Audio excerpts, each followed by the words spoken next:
بلا وجہ کے تانے، اور بعض جیسے جوائنٹ فیملی میں ہوتا ہے، تو واقعی اگر سسرال کی طرف سے ظلم ہو رہا ہے اور وہ ظلم ٹھیک نہیں ہو کے دے رہا، تو پھر تو شوہر پہ واجب ہے کہ وہ بیوی کو بہر صورت اپنے رشتہ داروں سے الگ رکھے۔ ظلم کی صورت میں اگر وہ الگ نہیں رکھے گا تو پھر وہ گنہگار ہوگا۔ لیکن یہ بات ذہن میں رکھیں، تھوڑی بہت اونچ نیچ ہر گھر میں ہوتی ہے، وہ سب نے مل جل کے جب رہنا ہو تو سب کو برداشت کرنا پڑتا ہے۔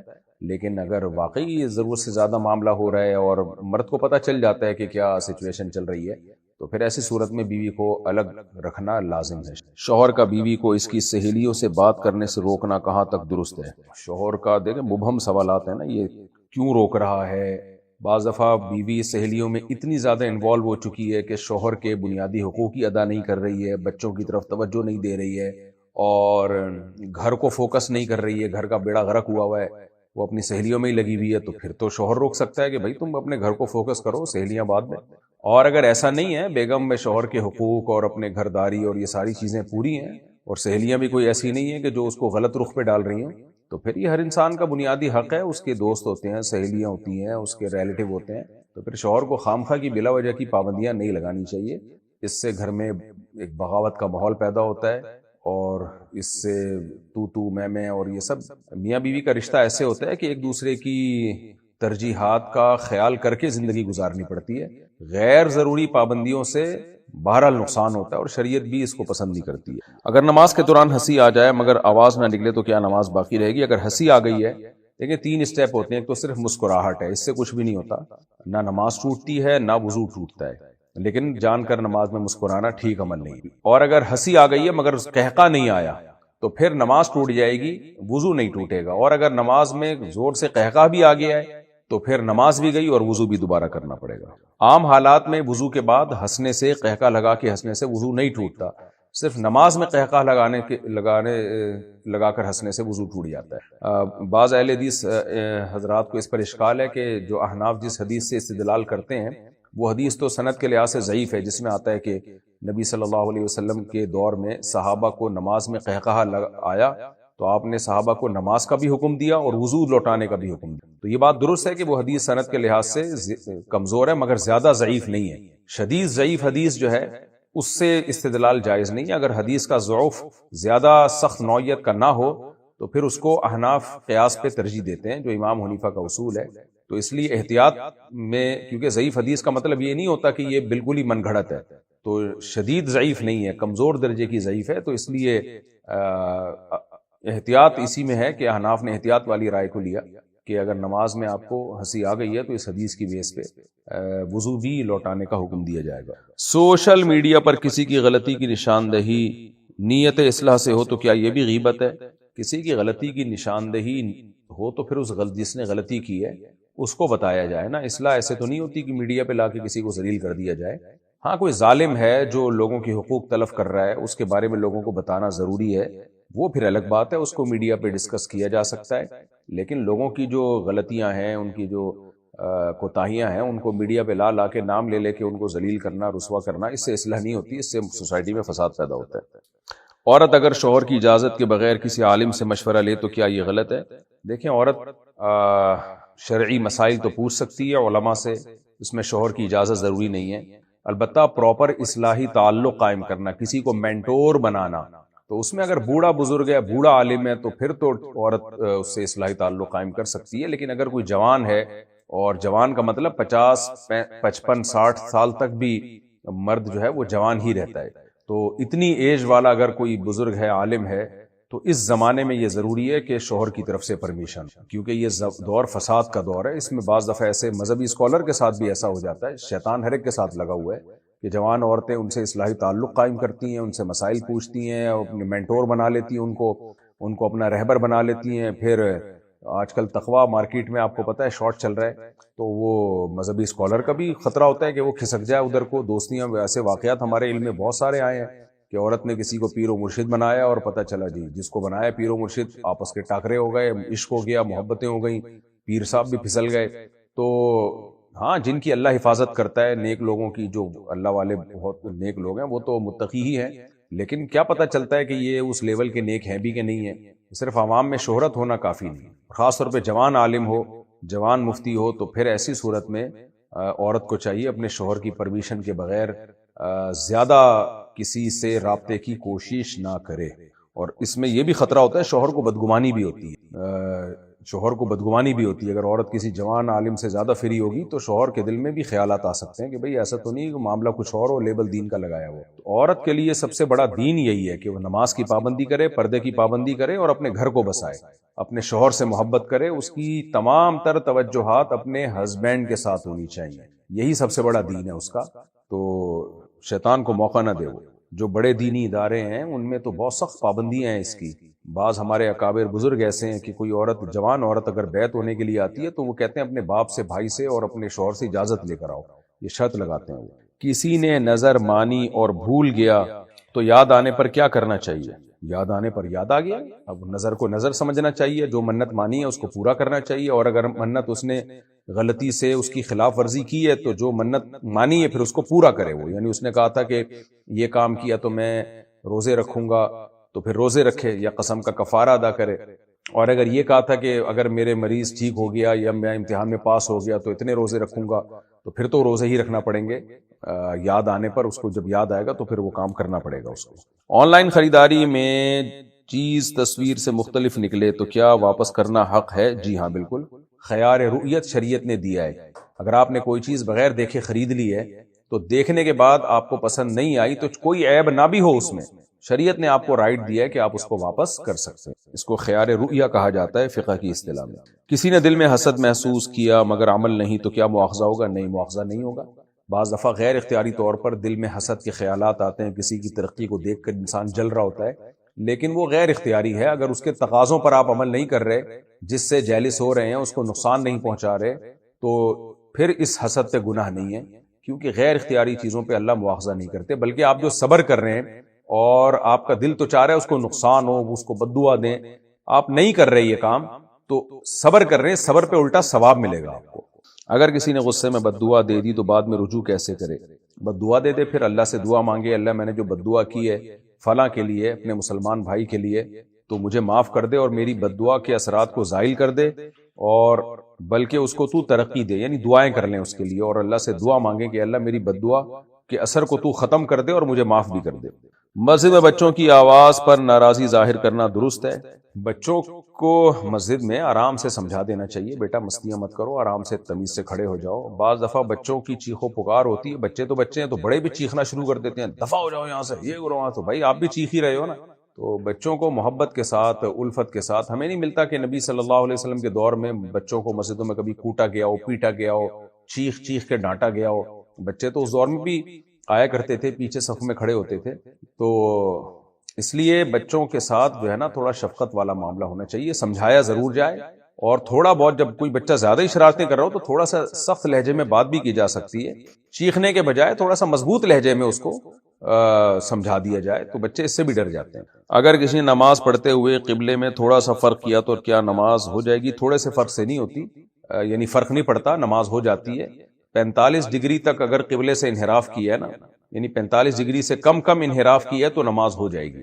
لیکن یہ جان کر کرنا جائز نہیں. آپ کو پتہ ہے قبلہ ادھر ہے تو آپ بلا وجہ جان کر ادھر یوں کر کے نماز پڑھے تو مکروہ بہرحال ہے، جان کر اگر کیا جائے تو، لیکن نماز ہو جاتی ہے. اگر کسی نے نیکی صرف لوگوں کے ڈر سے کی تو کیا وہ قبول ہوگی؟ اگر صرف اور صرف لوگوں کے ڈر سے اور اس کے دل میں یہ تھا کہ اگر لوگ نہ ہوتے تو میں کرتا ہی نہیں نیکی، تو پھر تو نیکی نہیں ہوتی. لیکن اللہ کا بھی خوف تھا اور اللہ کی رضا کا جذبہ بھی تھا، تھوڑا اس میں ریاکاری بھی آ گئی، دونوں چیزیں مکس ہیں، تو پھر اللہ جانتا ہے کہ اس میں ریاکاری کتنے % ہے، اخلاص کتنے % ہے، تو پھر اللہ اسی % کے حساب سے آپ کو ثواب دے گا. کیونکہ قرآن کہتا ہے من یعمل مثقال ذرۃ خیرا یرہ، جو ایک ذرہ برابر نیکی کرے گا وہ بھی دیکھ لے گا، ذرہ برابر برائی کرے گا وہ بھی دیکھ لے گا. تو تھوڑی ریا ہے تو تھوڑی ریا کہلائے گی، زیادہ ریا ہے تو زیادہ ریا کہلائے گی، تھوڑا اخلاص ہے تو تھوڑا اخلاص کہلائے گا، زیادہ اخلاص ہے تو زیادہ اخلاص کہلائے گا. بعض دفعہ عمل میں دونوں چیزیں، ریا اور اخلاص، دونوں ساتھ ساتھ چل رہے ہوتے ہیں. مسجد میں بیٹھ کر کھانا کھانا منع ہے؟ نہیں جی، مسجد میں بیٹھ کے کھانا کھانا منع نہیں ہے. البتہ مسجد کو کھانے پینے کی جگہ نہیں بنانی چاہیے، بنانا چاہیے اس کو کہ پتہ چلا آپ جب بھی کھانا کھاتے ہیں تو مسجد ہی میں لا رہے ہیں. ہاں کبھی بیٹھے ہوئے اتفاق سے کھانا منگوا لیا تو کوئی حرج نہیں ہے اس میں، بشرطے کہ جگہ کو صاف کیا جائے، مسجد کے آداب کا پورا خیال کیا جائے. عورت اگر شوہر کی اجازت کے بغیر کسی کو گھر میں بلائے تو کیا گناہ ہوگا؟ جی بالکل گناہ کبیرہ. یہ شوہر کے بنیادی حقوق میں سے ایک بات یہ بھی ہے کہ شوہر جس کا گھر میں آنے کو ناپسند کر رہا ہے عورت اس کو گھر میں آنے نہ دے۔ اگر انسان خود کو ٹوٹا ہوا محسوس کرے تو شریعت اسے کیا حل دیتی ہے؟ صبر کرے بھائی، یہ ٹوٹا ہوا تو کوئی بھی نہیں ہوتا، اللہ جب تک ساتھ ہے تو ٹوٹنے کی کیا بات ہے بھائی؟ آپ کے ساتھ اللہ تعالیٰ کی ذات ہے، اگر آپ کہہ رہے ہیں کہ بھائی میں بدحال ہو گیا تو بھائی اللہ ہے نا، تو اس کو اللہ کی طرف سے آزمائش سمجھا جائے، اور جو اللہ نے آپ کو نعمتیں دی ہیں ان نعمتوں پہ نظر رکھی جائے تاکہ شکر کی توفیق ملے۔ عمرے میں احرام سے فارغ ہونے کے بعد کیا میاں بیوی ہم بستری کر سکتے ہیں؟ جی کر سکتے ہیں۔ احرام کی حالت میں ہم بستری کرنا بھی حرام، ہم بستری کی باتیں کرنا بھی حرام، اور بیوی کے ساتھ کوئی بھی ایسا تعلق جو ہم بستری کی طرف دعوت دے، یعنی بوس و کنار وغیرہ یا کوئی ایسی باتیں کرنا جو ایک دوسرے کے جذبات کو بھڑکائے، یہ بھی حرام اور ناجائز ہے، چاہے عمرے کا احرام ہو چاہے حج کا احرام۔ ہاں، احرام سے فارغ ہو گئے آپ تو جب احرام سے نکل آئے تو عمرے میں تو احرام سے نکلتے ہی جائز ہے، حج میں جب تک طواف زیارت نہ کیا ہو تو اس وقت تک زوجہ کے ساتھ ہم بستری حرام رہتی ہے، طواف زیارت کے بعد جائز ہو جاتی ہے۔ لوگ یہ سمجھتے ہیں کہ حدود حرم میں میاں بیوی کا ملاپ نہیں ہو سکتا، یہ غلط ہے، حدود حرم میں بھی ملاپ ہو سکتا ہے، البتہ احرام کی حالت میں نہیں ہو سکتا، چاہے حرم میں ہو یا حرم سے باہر ہو۔ میرے دوست کی وائف کے ساتھ میرے دوست کے ماموں نے کوئی نازیبہ حرکت کی کوشش کی، میرے دوست نے ان کا آنا جانا اپنے گھر سے بند کر دیا ہے، لیکن اس کی والدہ آنا جانا بند نہیں کر رہی، اس کی والدہ ان سے ملتی ہیں، اس کے ابو بھی ساتھ نہیں دے رہے، تو اس کو سمجھ نہیں آ رہا کہ کیا کرے۔ اپنی وائف کو لے کے الگ گھر میں شفٹ ہو جائے، والدہ کو تو ملنے سے نہیں روکا جا سکتا اپنے بھائی کے ساتھ، لیکن جس کی وائف کے ساتھ کوئی ایسی غیر اخلاقی حرکت کی کوشش کی ہے تو اس شخص کو چاہیے کہ اب ان ماموں کو اس وائف کے سامنے نہ آنے دے، غیرت کے بھی خلاف ہے، حمیت کے بھی خلاف ہے، اور فتنے کا بھی اس میں اندیش۔ اگر وہ پھر بھی آ رہے جا رہے ہیں تو پھر یہ آپ کا بنیادی حق ہے، جس نے بھی مسئلہ پوچھا ہے کہ وہ اپنی وائف کو کہے، وہ اپنی والدہ کو کہہ دے کہ ٹھیک ہے وہ آپ ان کو گھر میں آنے سے نہیں روک رہی ہیں تو میں وائف کو لے کے الگ ہو رہا ہوں، میں وائف کو کسی قیمت پہ بھی ان کے سامنے نہیں آنے دوں گا۔ میرے والدین نے کافی سال پہلے میرا رشتہ کہیں کر دیا تھا جو میری مرضی سے نہیں ہوا تھا، اب میں کسی اور کو پسند کرتی ہوں اور اس سے شادی کرنا چاہتی ہوں، لیکن والدین بضد ہے کہ جہاں رشتہ کیا ہے وہیں شادی کرو، کیا اس طرح زبردستی کرنے شادی ہو جاتی ہے؟ اگر آپ سے پوچھ کے کیا تھا تو پھر تو آپ کو اس رشتے پہ قائم رہنا چاہیے، پوچھے بغیر کر دیا تھا، آپ کی رضا شامل نہیں تھی تو والدین نے غلط کیا، تو اب والدین کو چاہیے کہ جہاں آپ اگر اس شادی پہ راضی، پہلے مشورہ تو میں یہی دوں گا آپ کو کہ جہاں والدین کہہ رہے ہیں وہ آپ کر لیں، والدین سے زیادہ اچھا کون جانتا ہے، اور پھر اس میں والدین کی عزت بھی ہے، کیونکہ آگے وہ انکار، انہیں تو والدین نے تو غلطی کر لی، وہ تو غلط کیا، والدین نے آپ کی پرمیشن کے بغیر کہیں رشتہ طے کر کے غلط کام کیا، لیکن اب ایک کام کر دیا ہے تو اب ماں باپ کی محبت عزت کا تقاضا یہ ہے کہ اس کو کنٹینیو کیا جائے، تھوڑی سی قربانی دے دیں والدین کی عزت کی خاطر۔ لیکن اگر آپ کا بالکل بھی دل مائل نہیں ہے یا وہ لڑکا نامناسب ہے تو پھر بہرحال آپ کو صاف لفظوں میں انکار کر دینا چاہیے۔ باقی آپ نے یہ جو کہا کہ زبردستی شادی ہو جاتی، اگر آپ نے ہاں کر دی، قبول کر لیا تو پھر ہو جائے گی، کیونکہ نکاح طلاق میں زبان پہ شریعت نے رکھا ہے کہ آپ اس کی زبان سے ہاں نکل رہا ہے تو چاہے وہ زبردستی ہاں نکل رہا ہے وہ ہاں ہی ہے، اور اگر نہ نکل رہا ہے تو پھر نہ ہی ہے وہ۔ تو اگر آپ نے یہ شادی نہیں کرنی ہے تو پھر آپ ڈٹ جائیں کہ بھئی نو، اور اگر آپ خاموش رہ گئی جب آپ کو نکاح کا پتہ چلا تو بھی نکاح ہو جائے گا، کیونکہ کنواری لڑکی کی خاموشی بھی نکاح ہی، یعنی اس کو بھی شریعت نے یہی سمجھا ہے کہ وہ راضی ہے۔ تو جب آپ سے پوچھا جائے، جب وکیل جب نکاح کرانے کے لیے آتے ہیں نا کہ آپ کو یہ رشتہ قبول ہے، ہم آپ کی یہاں شادی کر رہے ہیں، تو اگر آپ یہاں بالکل بھی آپ کو پسند نہیں ہے تو آپ صاف لفظوں میں منع کر دیں کہ نہیں مجھے قبول نہیں۔ مشورہ بہرحال میرا یہی ہے کہ جہاں والدین کر رہے ہیں وہاں کر لیں، جب تک کوئی واضح خرابی اس میں نہ ہو۔ میرے گھر والے گیس کمپریسر استعمال کرتے ہیں، میں ان کو کئی دفعہ منع کر چکا ہوں لیکن وہ میری بات نہیں مانتے، میں خود نہیں کماتا تو اب میں کیا کروں؟ جو کھانا پکتا ہے کیا میں کھا سکتا ہوں؟ گیس کمپریسر اگر وہ استعمال کر رہے ہیں، آپ نے منع کر دیا تو آپ کی ذمہ داری پوری ہو گئی، اس میں جو پکنے والا کھانا ہے وہ کھانا حرام نہیں ہو جاتا، کھانے میں تو گوشت ڈلا ہے، شوربہ، آلو مالو، وہ تو سارے حلال پیسوں کا ہے نا۔ ہاں ایک کام غلط ہو رہا ہے تو جتنا غلط ہے اتنا ہی غلط ہوگا، اور وہ بھی آپ نے جب کہہ دیا تو آپ کی ذمہ داری پوری ہو گئی ہے، بس اب زیادہ پیچھے نہ پڑیں، گھر کا ماحول خراب نہ کریں، آپ جب گھر ہوگا تو پھر اس میں آپ نہیں لگائیے گا۔ اور دوسرا، گیس کمپریسر بھی وہاں لگانا غلط ہے جہاں لوگوں نے نہ لگایا ہو، صرف آپ لوگوں نے لگا لیا اور سب لوگوں کی بجلی گیس آپ کھینچ لیتے ہیں، سب کے چولہے بند ہو جاتے ہیں، وہاں ناجائز ہے۔ لیکن اگر محلے میں سبھی نے لگایا ہوا ہے تو پھر گورنمنٹ کو چاہیے نا وہ روکے، کیونکہ اگر پھر آپ گیس کمپریسر نہیں لگائیں گے تو لوگ نے تو لگا لیا ہے، لوگ تو ساری گیس کھینچ لیں گے، آپ کا تو جو جائز حق ہے وہ بھی نہیں ملے گا۔ تو ایسی صورت میں پھر اگر سب نے لگایا ہوا ہے تو پھر یا تو کمپلین کریں گورنمنٹ کو، اور گورنمنٹ کو چاہیے روکے سب کو، کیوں نہیں روک رہی؟ نہیں روک رہی ہے گورنمنٹ تو پھر مجبوراً آپ کو بھی لگانا پڑے گا، کیونکہ آپ نہیں لگائیں گے تو سب نے کمپریسر لگا کے ساری گیس چوس لی، آپ کو کیا ملے گا؟ کیا بغیر میوزک کے ایسا گانا سن سکتے ہیں جس میں بے حیائی اور شرک کے الفاظ نہ ہوں؟ گانا وانا سننا برا عمل ہے، چاہے میوزک کے بغیر ہی کیوں نہ ہو، کیونکہ اس سے آہستہ آہستہ پھر جو ہے فلموں، ڈراموں اور ان چیزوں کی طرف رغبت ہوتی ہے۔ صرف اتنی گنجائش ہے کہ آپ گانا اپنی بیگم کو سنا دیں، میاں بیوی کا معاملہ الگ ہوتا ہے، باقی ان چیزوں سے اوائڈ کریں۔ عبداللہ صاحب لاہور سے پوچھتے ہیں، اگر ایک لڑکا کافی عرصے تک ایسی مسجد میں نماز پڑھتا رہا جس کے امام کا نبی صلی اللہ علیہ وسلم سے دعا مانگنے کا عقیدہ تھا، بعد میں اس کو پتا چلا، تو اب جو وہ نمازیں جو اس مسجد میں پڑھتا رہا، ان کا کیا کرے؟ امام صاحب سے جا کے ایک دفعہ پوچھ لے کہ بھئی آپ کا کیا عقیدہ ہے، کہ آپ یہ سمجھتے ہیں کہ اللہ نے اپنے نبی کو اختیارات دیے ہوئے ہیں اور نبی سے دعائیں مانگی جائیں تو نبی وہ سارے کام ہمارے کر دیتے ہیں؟ اگر وہ صاف لفظوں میں کہتے ہیں ہاں جی بالکل ایسا ہی ہے، تو پھر تو یہ مشرک ہے، اور مشرک کے پیچھے نماز نہیں ہوتی، پھر آپ نے جتنی نمازیں پڑھی ہیں وہ آپ کو لوٹانی پڑیں گی۔ لیکن اور اگر آپ کو ڈاؤٹ ہے کہ شاید ایسا نہ ہو، اتنا سخت عقیدہ نہ ہو، تو پھر بلا وجہ تجسس نہ کریں، جو نمازیں پڑھ لی ہیں وہ ہو گئی ہیں، یعنی اللہ سے امید ہے کہ قبول کر لے گا اللہ تعالیٰ، اور آئندہ پھر ایسے امام کے پیچھے احتیاط اسی میں ہے کہ نماز نہ پڑھی جائے۔ مفتی صاحب میں بہت تکلیف میں ہوں، زنا سے جتنا دور بھاگتا ہوں اتنا اس میں پھنس جاتا ہوں، برائے مہربانی مجھے بتائیں کس طرح سے اس گناہ سے چھٹکارا حاصل کروں؟ بہت بڑا جرم ہے، انہ کان فاحشہ، قرآن کہتا ہے کہ ولا تقربوا الزنا، زنا کے قریب بھی مت پھٹکو۔ اتنا بڑا جرم ہے کہ قرآن نے اس کی سزا بیان کی ہے کہ کنوارا لڑکا اگر زنا کرتا ہے تو 100 کوڑے مارے جائیں چوک پہ لا کے، اور شادی شدہ اگر کرتا ہے تو اس کی سزا رجم کرنا ہے کہ پتھروں سے مار کے ہلاک کیا جائے۔ نبی صلی اللہ علیہ وسلم کے دور میں اگر کسی صحابی سے زنا ہو گیا تو وہ خود نبی کے پاس آئے کہ مجھ پر سزا جاری کریں پتھروں سے مار کے۔ ایک عورت نبی کے پاس آئی کہ مجھ سے شادی شدہ ان سے زنا ہو گیا، آپ صلی اللہ علیہ وسلم نے اس کو رجم کیا۔ تو یہ بہت بڑا جرم ہے اسلام میں، تو اس جرم کی برائی کو سوچنا چاہیے۔ یوسف علیہ الصلوۃ والسلام مصر میں تھے، اور وہاں ایک عورت جو عزیز مصر کی بیوی آپ پہ فریفتہ ہوئی، لیکن آپ کیسے اپنے آپ کو اس برائی سے بچایا ہے، اور فرمایا کہ رب السجن احب الی مما یدعوننی الی، اے اللہ مجھے جیل جانا محبوب ہے، اس برائی سے مجھے بچا تو، یہ برائی مجھے کسی صورت قبول نہیں ہے، میں جیل برداشت کر لوں گا۔ تو جیل ہو گئی آپ کو، تو یہ سوچنا چاہیے کہ یہ ہلکا جرم نہیں ہے۔ نبی صلی اللہ علیہ وسلم نے معراج کی رات میں کچھ لوگوں کو دیکھا، ننگے مرد اور برہنہ مرد اور عورتیں آگ میں جلائے جا رہے ہیں، پوچھا کون ہے؟ فرمایا کہ جبریل نے کہا کہ یہ آپ کی امت کے زانی ہیں، انہی عورتوں کے ساتھ ان کو ڈال دیا گیا ہے جن کے ساتھ یہ زنا کیا کرتے تھے۔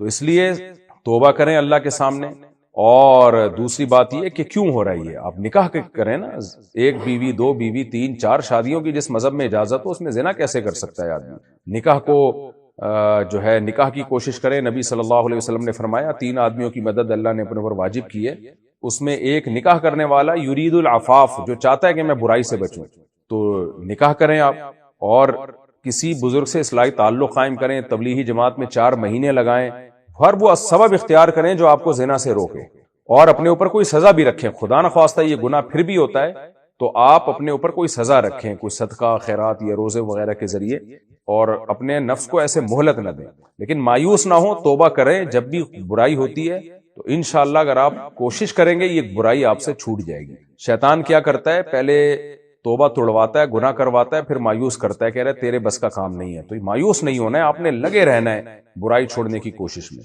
میں بھی دعا کرتا ہوں اللہ تعالیٰ آپ کو اس عذاب سے چھٹکارا دلائے۔ مفتی صاحب جب قیامت قائم ہوگی تو لوگ اس کے بعد جنت اور دوزخ میں جائیں گے، تو جب نبی صلی اللہ علیہ وسلم معراج پر گئے تو انہوں نے لوگوں کو جنت اور جہنم میں دیکھا، تو وہ لوگ کس طرح وہاں پر گئے جبکہ ابھی تک قیامت قائم نہیں ہوئی؟ دیکھیں جنت اور جہنم تو قائم ہو چکی ہے، تو اللہ تعالیٰ نے نبی صلی اللہ علیہ وسلم کو معراج پہ جو مستقبل میں ہونے والا ہے اس کو حاضر کر کے دکھا دیا۔ اللہ کو اس کی قدرت ہے کہ جو کام فیوچر میں ہوگا، اللہ کے سامنے تو پوری کائنات ٹائم باؤنڈ ہے ہی نہیں نا اللہ تعالیٰ کی ذات، تو کچھ واقعات جو فیوچر میں ہونے ہیں اللہ تعالیٰ نے وہ نبی صلی اللہ علیہ وسلم کو حالیہ کر کے، یعنی جو پریزنٹ میں جو ہے نا حال میں نبی صلی اللہ علیہ وسلم کو دکھا دی، اور یہ معجزہ ہے۔ معجزے کا مطلب یہی ہوتا ہے کہ جو سائنٹیفکلی جو کام ممکن نہیں ہے اللہ نے وہ اپنی قدرت سے کر کے دکھا دیا۔ اللہ تعالیٰ کے لیے سب کچھ ممکن ہے۔ کیا کتا گھر سے باہر پال سکتے ہیں؟ نہیں جناب، کتا پالنا ہی جائز نہیں ہے ضرورت کے بغیر۔ ہاں ضرورت تو پال سکتے ہیں، چوکیداری کی ضرورت ہے یا شکار کے لیے، یہ 2 ضرورتیں ایسی ہیں جن کے لیے کتا پالنا جائز ہے، ادروائز نہیں۔ ایک عورت کو لیکوریا کا مسئلہ ہے، 10-15 دن یہ مسئلہ بہت زیادہ ہو جاتا ہے، یہاں تک کہ ایک نماز کے لیے 3-4 دفعہ وضو کرنا پڑتا ہے۔ جب یہ مسئلہ بہت زیادہ ہو جائے تو کیا وہ معذور شرعی کے حکم میں آئے گی؟ اس کے لیے نماز پڑھنے کا کیا طریقہ ہے؟ ایک دفعہ بھی اگر ایسا ہو گیا کہ پوری نماز کا ٹائم گزر گیا اور وہ وضو کر کے پاک رہ کے نماز نہیں پڑھ سکی، تو ایک دفعہ جب ایسا ہو جائے گا تو وہ معذوروں کی فہرست میں آ جائے گی۔ اور پھر معذور میں یہ ہوتا ہے کہ پھر ہر نماز کے ٹائم کے لیے اس کو الگ وضو کرنا پڑے گا، جب نماز کا نیا ٹائم ہو تو پھر الگ وضو کر لے، تو اسی وضو سے ساری نمازیں پڑھے۔ میرا اس پہ کلپ موجود ہے کہ معذور کا وضو کا طریقہ، یا قطروں کے جس کو بیماری ہے پیشاب کے قطروں کی، اس کا وضو کا طریقہ آپ یوٹیوب پہ سرچ کریں میرے نام سے، تو اور ڈیٹیل کے ساتھ یہ مسئلہ میں بیان کر چکا ہوں۔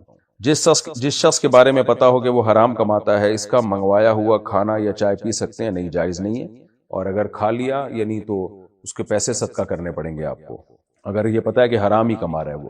مفتی صاحب، میرے شوہر نے مجھے 3 طلاقیں دی ہیں، بہت پریشان ہیں، اگر میں کسی شخص سے نکاح کروں اور میری نیت حلالے کی ہو اور اس کو بھی پتا ہو کہ یہ حلالے کی نیت سے نکاح کر رہی ہے لیکن زبانی کوئی ایگریمنٹ نہ ہو، تو کیا یہ کرنا جائز ہے؟ احتیاط اس میں ہے کہ جب آپ کسی سے نکاح کریں عدت کے بعد تو پھر اس کو زبان سے یہ کہہ دیں کہ میں حلالہ نہیں کر رہی، یعنی میں کوئی حلالے کی میری نیت نہیں ہے، ہمارا یہ معاہدہ ہے۔ پھر بے شک دل میں آپ کے نیت ہو کہ نکاح کے بعد میں طلاق لے لوں گی، اس سے کوئی فرق نہیں پڑتا، کیونکہ نیت دل کی چیز ہے، اور وہ تو ویسے بھی عورت کے پاس یہ حق ہے کہ نکاح کے بعد، یعنی بغیر نیت کے بھی اگر وہ نکاح کرتی ہے تو اگر کوئی شوہر پسند نہیں آ رہا تو اس سے علیحدگی کا مطالبہ کرنے میں کوئی حرج نہیں ہے کسی ویلڈ ریزن کی بیس پہ۔ اور مرد کے لیے بھی جائز ہے کہ اگر وہ نکاح ہوتا ہے اس کے بعد اس کی نیت بدل جائے، وہ چھوڑنا چاہے، تو عام حالات میں تو طلاق ناپسندیدہ ہے، لیکن بہرحال اللہ نے کسی جب ضرورت ہو تو حلال ہے، تو زبان سے آپ نے یہی کہنا ہے کہ بھئی میری نیت یعنی میں رہنے کے لیے کر رہی ہوں، بے شک دل میں یہ ہو کہ میں نے نکاح کے بعد علیحدگی لے لینی ہے، اور شوہر بھی آپ سے زبان سے کہے کہ بھئی میں ہمارا جو ہے نا یعنی حلالے کی نیت سے نہیں کر رہے نکاح، ہم پراپر رہنے کے لیے کر رہے ہیں۔ ہاں، نکاح کے بعد پھر اگر آپ کو خیال آتا ہے کہ جی میرا پہلا شوہر وہ میرے لیے زیادہ بہتر ہے، دوسرا شوہر ٹھیک نہیں ہے، یا میں نہیں رہنا چاہتی، تو اس سے مطالبہ کیا جا سکتا ہے، وہ اگر طلاق دے دے ٹھیک ہے، نہیں دے تو پھر اسی کے ساتھ گزارا کرنا پڑے گا۔ اور دوسرے شوہر کے دل میں بھی اگر یہ آ جاتا ہے کہ نہیں یار یہ پہلے شوہر کے ساتھ ہی کمفرٹیبل تھی اور یہ اس کے دل میں اسی کی یادیں، تو چھوڑ دے اس کو، تو یہ وہ حلالہ ہوگا جو بالکل جائز ہوگا۔ تو اس کے باوجود بھی اگر آپ کے دل میں یہی آ رہا ہے کہ نہیں میں نے علیحدگی لینی ہے، تو اس کے ناجائز ہونے کی کوئی دلیل نہیں ہے۔ معاہدہ کر کے حلالہ جو ہے وہ ناجائز ہے، معاہدہ زبان سے ہوتا ہے، تو زبان سے اگر آپ نے ایگریمنٹ نہیں کیا تو دل کی نیت چونکہ چینج بھی ہو سکتی ہے، تو اس میں کوئی حرج نہیں ہے۔ بعض لوگ اس کو بھی بغیرتی کہتے ہیں، تو اس میں وہ کوئی ان کے پاس دلیل نہیں ہے۔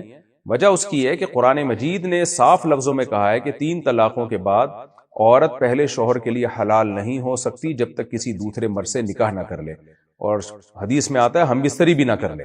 تو اس کو لوگ کہتے ہیں کہ بغیرتی ہے کہ بھی ایک عورت دوسرے شوہر کے گھر جا رہی ہے، کیوں بغیرتی ہے بھائی؟ وہ پہلے شوہر نے جب 3 طلاقیں دے دی ہیں تو پہلے شوہر سے اس کا کوئی رشتہ ہی نہیں ہے نا، عدت کے بعد وہ آزاد ہے، جہاں چاہے نکاح کرے، جس مرد سے چاہے نکاح کرے، اس میں کوئی بغیرتی نہیں ہے۔ اب نکاح ہو گیا، میاں بیوی کا ریلیشن بھی ہو گیا، تو چاہے اسی کے ساتھ رہ لے، اس کو تجربہ ہو گیا بھائی ایک نیا مرد آپ کی زندگی میں آیا، ہو سکتا ہے پہلے والے سے اچھا ہو۔ بہت سے ایسے واقعات ہوئے، عورت کے دل میں یہ تھا کہ میں دوسرے مرد سے طلاق لے لوں گی، لیکن نہیں لی اس نے کہا بھائی ٹھیک ہے ہم زندگی اکٹھے گزاریں گے۔ اور اگر وہ اس سے ڈیورس مانگ لیتی ہے تو اپنے شوہر سے ڈیورس مانگنا کوئی بغیرتی نہیں ہے، اگر اس کی کوئی ریزن ہے، اور ریزن یہی ہے کہ بھئی میرے دل میں پرانے شوہر کی یادیں وابستہ ہیں، میں نہیں رہنا چاہتی آپ کے ساتھ، تو اگر وہ دے دے تو ٹھیک ہے، نہیں دے تو پھر خوشی سے اس کے ساتھ گزارا کرے، پھر اس کو فورس نہ کرے اس کام پہ۔ تو اس میں کون سی بغیرتی ہے؟ یعنی یہ بغیرتی والا اسٹیپ شروع کہاں سے ہو رہا ہے؟ تو پہلے شوہر نے جب علیحدگی ہو گئی تو وہ شوہر رہا نہیں ہے، تو اس کو یہ کہنا ہے کہ ایک آدمی کی بیوی کسی دوسرے مرد کے پاس جاتی ہے، بھئی اس کی بیوی ہے نہیں، وہ طلاقیں دے چکا ہے، اب وہ دوسرا مرد اس کا شوہر ہے، تو اپنے شوہر کے پاس جانا بغیرتی نہیں ہے۔ تو اگر شوہر سے طلاق مانگ لی جائے ضرورت کی بیس پہ، یہ بھی بغیرتی نہیں ہے، شریعت میں جائز ہے۔ اور اگر شوہر طلاق دے دیتا ہے تو یہ بھی بغیرتی نہیں ہے، بیوی کے مطالبے پہ طلاق دینا کوئی بغیرتی نہیں ہے۔ طلاق نہ دینا میں تو پھر بھی تھوڑا سا بغیرتی کا عنصر ہے کہ ایک عورت آپ کے ساتھ نہیں رہنا چاہتی، آپ کیوں زبردستی اس کو گھسیٹ رہے ہو اپنے ساتھ، لیکن جب وہ علیحدگی لینا چاہ رہی ہے تو آپ چھوڑ دو اس کو۔ پھر جب وہ مرد اس کو چھوڑے گا تو عدت کے بعد وہ عورت جہاں چاہے نکاح کرے، پرانے کسی اور مرد سے نکاح کرتی ہے تو وہ بغیرتی نہیں ہے، تو پرانے والے سے نکاح کرنا کیوں بغیرتی ہے؟ تو اس لیے اس کو لوگوں نے حلالے کو بڑا ایک ایشو بنا کے اسلام کو بدنام کرنے کی کوشش کرتے ہیں۔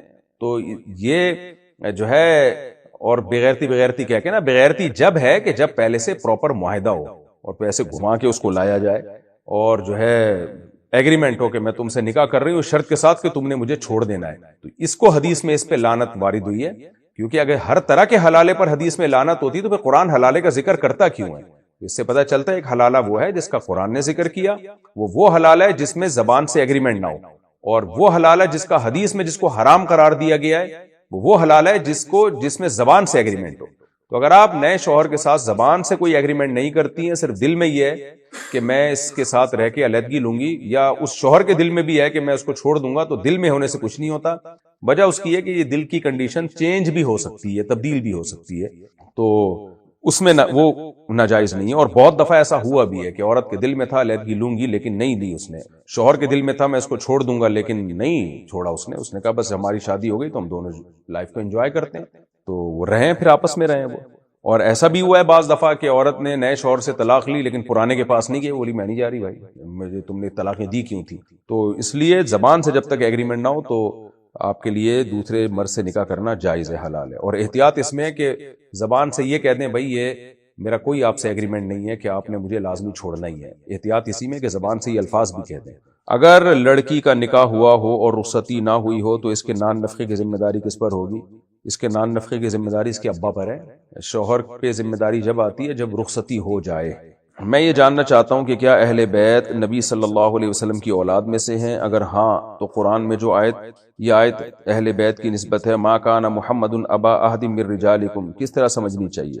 اہل بیت میں نبی صلی اللہ علیہ وسلم کی بیویاں سب سے پہلے داخل ہیں، اور پھر آپ کے اولاد، آپ کی بیٹیاں بھی ہیں، اور قرآن نے تو صاف لفظوں میں کہا ہے نا انما یرید اللہ لیذھب عنکم الرجس اہل البیت ویطہرکم تطہیرا، نبی کی بیویوں سے اللہ نے خطاب کرتے ہوئے کہا ہے کہ اے اہل بیت اللہ آپ کو پاک کرنا چاہتا ہے۔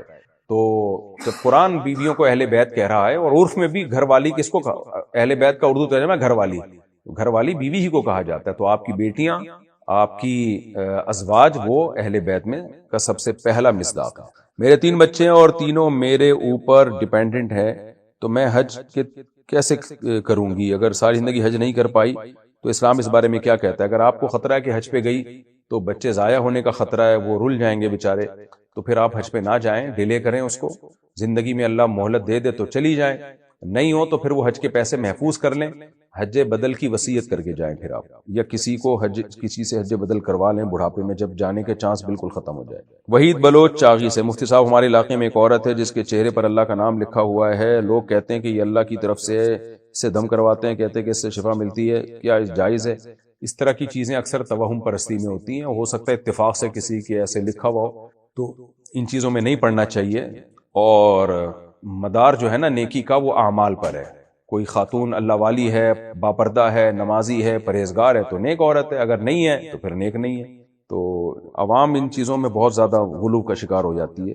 سلمان خان پشاور سے، مفتی صاحب گیم سے پیسے کمانا جائز ہے؟ اگر گیم کھیلتے ہوئے اسکرین ریکارڈنگ کریں اور پھر اس ویڈیو کو یوٹیوب پر ڈال دیں، پھر اس پر یوٹیوب سے جو کمائی آئے گی وہ حلال ہے؟ کیونکہ آپ نے کہا تھا یوٹیوب سے جو پیسہ ملتا ہے وہ ایڈ کے پیسے ملتے ہیں۔ اب دیکھیں گیم کے ذریعے پیسہ جوا کھیل کے کما رہے ہیں وہ تو حرام ہے، ناجائز ہے۔ باقی یوٹیوب جو آپ کو پیسے دیتا ہے وہ مونیٹائزیشن کے دیتا ہے، جو کمپنیوں کے ایڈ چلتے ہیں، تو اگر جس چیز کا ایڈ چل رہا ہے وہ پروڈکٹ حلال ہے، صابن ہے، شیمپو ہے، کوئی تعلیمی ادارہ ہے، تو یعنی کوئی بھی حلال چیز کا اگر ایڈ چل رہا ہے تو اس کی ارننگ حلال ہے۔ شراب کا ایڈ چل رہا ہے، سودی بینک کا ایڈ چل رہا ہے تو اس کی ارننگ حرام ہے۔ تو زیادہ تر حلال چیزوں کے ایڈ ہی چلتے ہیں، البتہ اس ایڈ میں یہ ہوتا ہے کہ لڑکیاں وڑکیاں ڈال دیتے ہیں، میوزک اور اس طرح کی چیزیں ڈال دیتے ہیں، تو اس لیے اس کی ارننگ بہرحال حلال ہے، لیکن اس میں سے کچھ فیصد صدقہ کر دیں تاکہ اندازے سے کہ جو حرام شامل ہوا ہے اس سے وہ پاک ہو جائے۔ تو ماہرین کہتے ہیں کوئی 5% کہتا ہے، کوئی 2.5% کہتا ہے، تو اتنا صدقہ کر دینا چاہیے۔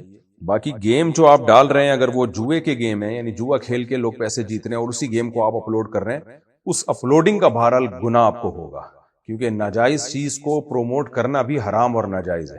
اور اگر گیم میں ایسا نہیں ہے، جوا نہیں ہے، تو پھر اس گیم کو ڈالنے میں ناپسندیدہ کام تو ہے، ٹائم ویسٹنگ کی وجہ سے لوگوں کو اچھے کاموں میں لگائیں، بہرحال حرام نہیں، اس کو گناہ نہیں کہا جائے گا، حرام نہیں کہا جائے گا۔ سمعان احمد پنجاب سے، مفتی صاحب جب ہم نماز میں درود شریف پڑھتے ہیں تو حضرت ابراہیم علیہ السلام کی آل پر بھی درود پڑھتے ہیں، تو کیا ابراہیم علیہ السلام کی آل میں آج کل کے یہودی بھی شامل ہیں؟ کیونکہ وہ بھی ابراہیم علیہ السلام کی آل میں سے ہیں۔ جتنے بھی غیر مسلم ہوتے ہیں نا وہ پیغمبروں کی آل میں نہیں ہوتے، تو ابراہیم علیہ السلام کی آل میں وہ لوگ جو ایمان لائے، توحید پر قائم رہے، تمام پیغمبروں پر ان کا ایمان ہے، صرف وہ داخل ہوں گے۔ آج کل جو یہودی ہیں وہ ابراہیم علیہ السلام کو تو مانتے ہیں لیکن ابراہیم علیہ السلام کی نہیں مانتے۔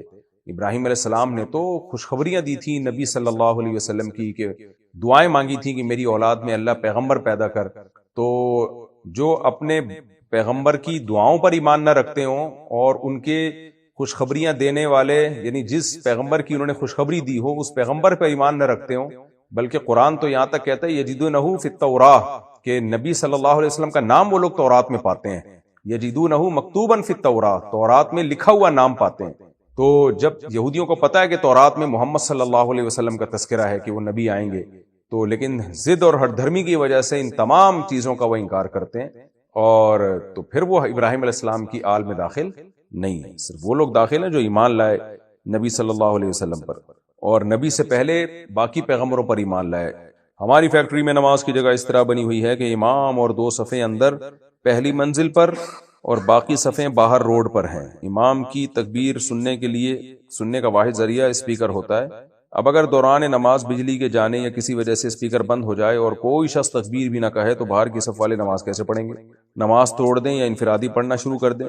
دوسری صورت یہ ہے کہ اسپیکر کی آواز کچھ دیر کے بعد بحال ہو جائے اور بحال ہونے تک امام سجدے میں چلا جاتا ہے یا دوسری رکعت کے لیے کھڑا ہو جاتا ہے، تو پھر کیا باہر والے نمازی رکوع وغیرہ خود کر کے امام کے ساتھ شامل ہو جائیں یا نماز توڑنی پڑے گی؟ دونوں صورتوں میں جب امام کے ساتھ رابطہ منقطع ہو جائے یا کوئی بھی ایسی صورت ہو جس میں آپ کو پتہ ہی نہیں چل رہا ہو کہ امام کیا کر رہا ہے، تو پہلی بات ہے پیچھے کسی کو تکبیر کہنی چاہیے، امام کی تکبیر کو پیچھے پہنچانا چاہیے۔ بہت غفلت اور شریعت کے مسائل سے جہالت کی دلیل ہے کہ لائٹ چلی گئی اور امام کی آواز پہنچ نہیں رہی اور کوئی مکبر بھی نہیں ہے۔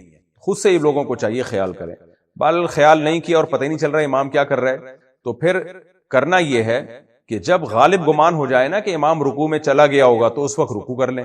جب غالب گمان ہو کہ امام سجدے سے اٹھ چکا ہوگا یعنی قومے کے بعد، تو پھر سجدے سے اٹھ جائیں۔ خلاصہ یہ کہ امام کے سلام کے بعد سلام پھیریں اور وہی تمام حرکات و سکنات جو نماز میں ترتیب سے کیے جاتے ہیں وہ ترتیب سے کرتے رہیں، تو اس طرح سے نماز ادا ہو جائے گی۔ بیچ میں لائٹ آ گئی، لاؤڈ سپیکر کھل گیا، آپ کو پتا چلا امام تو سجدے میں ہیں اور ہم ابھی تک قیام میں ہی کھڑے ہوئے ہیں، کوئی بات نہیں، آپ رکوع میں جائیں، رکوع سے کھڑے ہوں اور سجدے میں چلے جائیں۔ تو اور پتہ چلا کہ امام سلام پھیر چکا ہے تو بھی کوئی گھبرانے کی بات نہیں ہے، آپ رکوع میں جائیں، رکوع سے کھڑے ہو، جو نماز رہ گئی وہ مکمل کریں اسی نیت سے کہ میں امام کے پیچھے ہی ہوں، اور اس طرح تحیات پڑھ کے آپ سلام پھیر دیں۔ تو امام آگے چلا جائے نا اگر، تو اس سے نماز ٹوٹتی نہیں ہے، آپ پیچھے پیچھے آ جائیں۔ فرض نماز کے بعد پہلے سنتیں ادا کرنی چاہیے یا ذکر و اذکار؟ میں نے سنا ہے کہ حدیث کے مطابق نبی صلی اللہ علیہ وسلم اللہم انت السلام پڑھنے کے بعد اٹھ جاتے تھے، کیا اس کا مطلب یہ ہے کہ آپ صلی اللہ علیہ وسلم صرف قبلہ رخ سے ہٹتے تھے یا نماز کی جگہ سے؟ حدیث سے ہمیں پتہ چلتا ہے کہ نبی صلی اللہ علیہ وسلم اللہم انت السلام کہنے کے بقدر بیٹھتے تھے پھر اٹھ جایا کرتے تھے، اٹھنے کا مطلب اٹھنا ہی ہوتا ہے۔ تو دو طرح کی حدیثیں، بعض حدیثوں سے پتہ چلتا ہے نبی صلی اللہ علیہ وسلم نے فرض نماز کے بعد ہمیں تسبیحات کا اور دعا کا حکم دیا ہے، اور بعض حدیثوں سے پتہ چلتا ہے کہ اللہم انت السلام کے بعد آپ اٹھ جایا کرتے تھے۔ تو دونوں حدیثوں کو جب جمع کیا جائے تو اس سے پتہ چلتا ہے کہ اصل تو یہی ہے کہ فرض نماز کے بعد اٹھ جانا ہے، اور یہ جو حدیثوں میں آتا ہے فرض کے بعد آپ تسبیحات پڑھتے تھے، یہ دعائیں پڑھتے تھے، تو وہاں فرض سے مراد ہے وہ احتراز ہے اشراق سے، تہجد سے، اوابین سے، یعنی فرائض کے بعد ہوتا تھا، باقی فرائض سے مراد ہے پوری تکمیل کے ساتھ۔ تو فرائض کے ساتھ جو سنت مؤکدہ ہیں وہ اسی فرائض کے توابع میں سے ہیں، تابع ہیں۔ تو فرائض کا مطلب یہ نہیں کہ فرض کے فوراً بعد ہوگا، تو وہ سنتوں کے بعد ہی۔ تو فرض کے بعد کا مطلب ہے کہ اشراق اور اوابین کے بعد نہیں، تہجد کے بعد نہیں، بلکہ جو 5 نمازیں ہیں ان کے بعد آپ صلی اللہ علیہ وسلم تسبیحات پڑھا کرتے تھے، اور بعد کا مطلب تکمیل کے بعد۔ وہ سنت مؤکدہ بھی فرض نماز کی تکمیل ہی کے لیے ہے، توابع ہیں ان کے، یہی وجہ ہے کہ اگر فرض نہیں ہوگی تو پھر سنت مؤکدہ بھی نہیں ہوتی۔ عابد علی کوٹ ادو سے، میرے والد صاحب فوت ہو گئے ہیں، کیا میں ان کی قضا نمازیں پڑھ سکتا ہوں؟ نہیں، بس دعا کریں آپ اور حسب توفیق کچھ صدقہ خیرات کر دیا کریں اس نیت کے ساتھ کہ والد صاحب کی نمازیں ہیں وہ اللہ تعالیٰ اس کو معاف کر دے ان کے لیے، جتنا اللہ توفیق دے، باقی دعا کریں ان کے لیے، استغفار کریں۔ ابو ذر واپڈا ٹاؤن ملتان سے، میری منگنی میرے ماموں کی بیٹی سے 7 سال پہلے ہو گئی تھی، بعد میں گھر کی عورتوں کی لڑائی جھگڑے کی وجہ سے ہمارے گھر والوں نے زور ڈالا کہ منگنی ختم کر دو. میں اس لڑکی سے محبت کرتا ہوں, شادی بھی کرنا چاہتا ہوں. ہمارے گھر والوں کا اور ان کے گھر والوں کا ملنا جلنا بند ہے. اس کے گھر والے مجھ سے شادی کرنے پر راضی ہیں, لیکن میری امی کہتی ہیں کہ اگر میں اس سے شادی کروں گا تو ساری زندگی قطع تعلق کریں گی اور بددعائیں بھی دیتی ہیں. صورتحال میں کیا گھر والوں کی بات ماننا مجھ پر لازم ہے؟ اگر وہ مجھ سے قطع تعلق کر لیں تو مجھ پر کوئی گناہ ہوگا؟ اگر وہ بددعائیں دیں تو برائے مہربانی والدین کے لیے بھی کچھ پیغام ریکارڈ کروا دیں. بھائی جب تک کسی کے گھر کے پورے حالات معلوم نہ ہونا, مشورہ دینا بہت مشکل ہوتا ہے. اب ان لوگوں نے آپ کی والدہ کے ساتھ کس نوعیت کا سلوک کیا ہے, کیسا کوئی ظلم کیا ہے نہیں کیا, یہ تفصیلات آپ نے نہیں بتائی ہیں.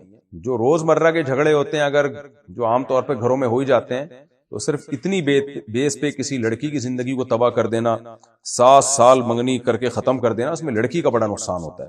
اگر چھوٹی موٹی بات ہے پھر تو یہ کام نہ کریں. یہ ظلم ہے, ایک نوعیت کا ظلم ہی ہے یہ, کیونکہ اس دوران ہو سکتا ہے اس کے بہت سے رشتے آئے ہوں, اس نے اس چکر میں انکار کیا ہو کہ بھئی وہ آپ کے ساتھ انگیج ہو چکی ہے, تو وہ کہہ ہی نہیں ہے پھر مجھے پہلے بتا دیتے, میں کہیں اور شادی کر لیتی, نہ وہاں کی رہی نہ یہاں کی رہی. تو یہ ظلم زیادتی ہوتی ہے. اور اگر ان لوگوں نے اس لڑکی سمیت آپ کے ماں باپ کے ساتھ بہت برا کیا ہے اور اتنا کیا ہے کہ آپ کی والدہ کا انتقام کا حق بنتا ہے, تو پھر میرا خیال ہے ویسے نارمل تو ہم یہی کہیں گے رشتہ جوڑا جائے, لیکن ماں سے تعلق کو پہلے بحال کرنے کی ضرورت ہے, باقی تعلقات بعد میں.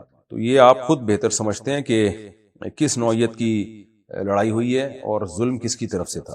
محمد صاحب عمان متحدہ عرب امارات سے. میں جہاں رہتا ہوں وہاں قریب کی مسجد میں جو امام صاحب ہیں ان کی داڑھی بھی نہیں ہے اور نماز بھی بہت لمبی پڑھاتے ہیں. میں ان کو چھوڑ کر دوسری مسجد میں جاتا ہوں جس کے امام کی داڑھی بھی ہے اور ان کی قرات بھی اچھی ہے, تو کیا میرے لیے یہ کرنا مناسب ہے؟ مجبوری میں بہرحال نماز تو امام جیسا بھی ہو جماعت چھوڑنا جائز نہیں ہے, اسی کے پیچھے نماز پڑھنی پڑے گی. لیکن آپ جماعت چھوڑ نہیں رہے, دوسری مسجد جا کے پڑھ رہے ہیں تو ٹھیک ہے, اچھی بات ہے, تو بہتر جائز ہے یہ, کیونکہ اس لیے پڑھ رہے ہیں کہ آپ پراپر داڑھی ہے اس امام کی, تو اچھی بات ہے. میرا سوال یہ کہ سعودی عرب میں ویزے کا کاروبار جائز ہے یا ناجائز؟ یہ سعودی عرب کی گورنمنٹ سے پوچھیں کہ وہاں لیگل ہے یہ کام یا لیگل نہیں ہے. اگر لیگل ہے تو جائز ہے, انلیگل ہے تو پھر اس سے اوائڈ کریں. مفتی صاحب, سر کے بالوں کی سائٹ سے مانگ نکالنا کیسا ہے؟ اگر یہودیوں سے مشابہت کی وجہ سے ممنوع ہے تو اب تو قریباً سارے مسلمان بھی ایسے ہی نکالتے ہیں, تو کیا اب گنجائش بھی نکلتی ہے؟ محمد اسامہ ڈیرہ غازی خان سے. مکروہ ناپسندیدہ ہے. دیکھو یہودیوں کی مشابہت یا غیر مسلموں کی مشابہت کا مطلب کیا ہوتا ہے؟ مطلب میں اس کی ایک حدیث سے بات سمجھاتا ہوں. جیسے حدیث میں آتا ہے یہود و نصارہ کی مشابہت کرو, داڑیاں بڑھاؤ اور مونچھیں گھٹاؤ. اب ہو سکتا ہے کوئی اسکالر پیدا ہو اور کہے کہ فار ایگزامپل یہود و نصارہ بھی داڑیاں رکھنا شروع کر دیں, سارے یہودی سارے عیسائی. اب کوئی ماڈرن قسم کا اسکالر پیدا ہو, وہ کہے کہ دیکھو نبی نے تو فرمایا تھا کہ یہود و نصارہ کی مخالفت کرو, داڑھی بڑھاؤ. اب تو سارے یہودی اور عیسائی داڑیاں رکھ رہے ہیں, تو اب تو ان کی مخالفت اس میں ہے کہ داڑھی کٹاؤ. تو یہ غلط استدلال ہوگا. حدیث کا مطلب یہ ہے کہ یہ داڑھی کٹانا اتنا برا کام ہے کہ یہود و نصارہ کر سکتے ہیں, مسلمان یہ کام نہ کریں. بالاتفاق کسی دور میں یہود و نصارہ داڑیاں رکھنا شروع کر دیں تو بھی ہمیں داڑھی رکھنی پڑے گی, تو ہم یہ کہیں گے کہ اچھا کام انہوں نے شروع کر دیا. تو بعض دفعہ حدیث کا منشا یہ نہیں ہوتا کہ اس میں مشابہت کی وجہ سے یہ عمل حرام ہے, بلکہ منشا یہ ہوتا ہے کہ یہ کام ان لوگوں کا ہے, ہمارا کام نہیں ہے یہ. تو اسی طرح خوب سمجھ لیں جو سائٹ کی مانگ ہے یہ بھی حرام ناجائز تو نہیں ہے, لیکن ناپسندیدہ ہے, کیونکہ اس میں تغییر خلق اللہ کا شائبہ پایا جاتا ہے. اگر خالص تغییر خلق اللہ ہوتی, جیسے کہ کہیں سے بال رکھنا کہیں سے موڑنا, تو یہ تو بالکل ناجائز اور حرام ہے, تو حدیث میں ممانعت ہے اس کی.